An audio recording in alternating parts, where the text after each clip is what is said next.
We naturally jump to the conclusion that our dogs are mad at us if we take away a toy or delay dinner time, but what signs do our pups give us that they're actually PO'd? Let's bark about it.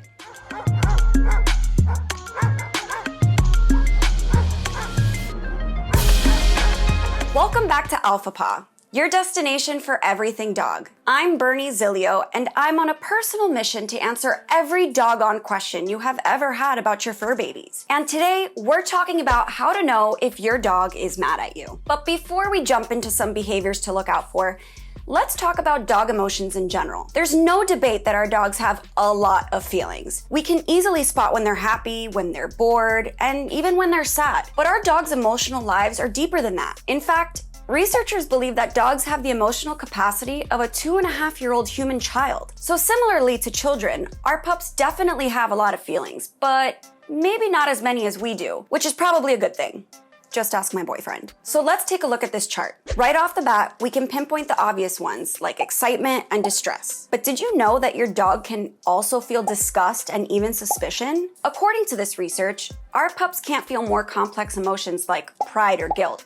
But if my own research, based strictly on anecdotal evidence and no scientific processes whatsoever, carries any weight, my dog Pod definitely seems pretty prideful when he finds and brings me his favorite stinky bone. Or maybe that's just my own projection. But regardless, our pups can feel a ton of negative emotions like fear, disgust, stress, and yes, anger. So let's get into some ways that we can spot these feelings in our fur babies. The first way to know if your dog is upset is if they're yawning a lot.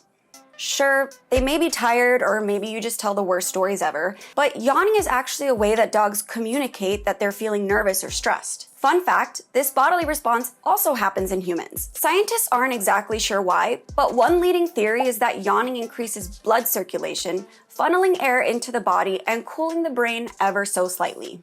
Another way that our canine companions tell us that they are not too pleased with us is by moving their ears back or flattening them against their heads. This is actually a defensive position for our pups, and it usually means they're feeling anxious or just generally submissive. If you have a doggo with some seriously floppy ears, like Cocker Spaniels or Cavaliers, it may be hard to see this body language, but if you look really closely, you can spot the base of the ear rather than the ear itself moving backwards. My dog's ears go back whenever I begin my "I'm leaving the house and not bringing you with me" speech.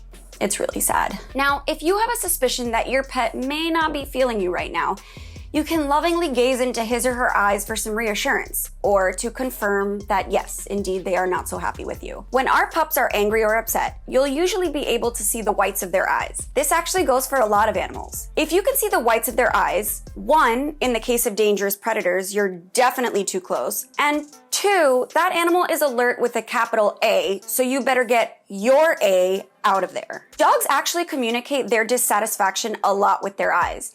If they're blinking a lot or refusing to look at you, or maybe they're staring so intently at you or a potential offender that it kind of freaks you out, these can all be signs that your pup is not feeling their best. There's actually a really long list of behaviors and body language cues that your pup can exhibit to let you know that they are not in the mood. But let's get to what we can actually do about it. Sometimes it may take some cuddling or a little TLC to warm them back up to you. Other times they need to run around and get some of that pent-up energy out. Sometimes your pup needs a TREAT. I hope Pod's not around. And other times they may just need some space and alone time.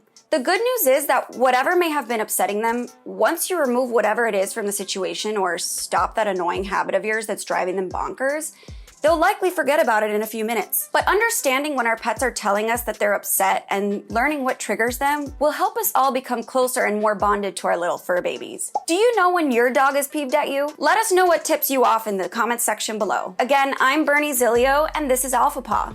Be sure to subscribe so that you don't miss a single doggone episode. See you next time.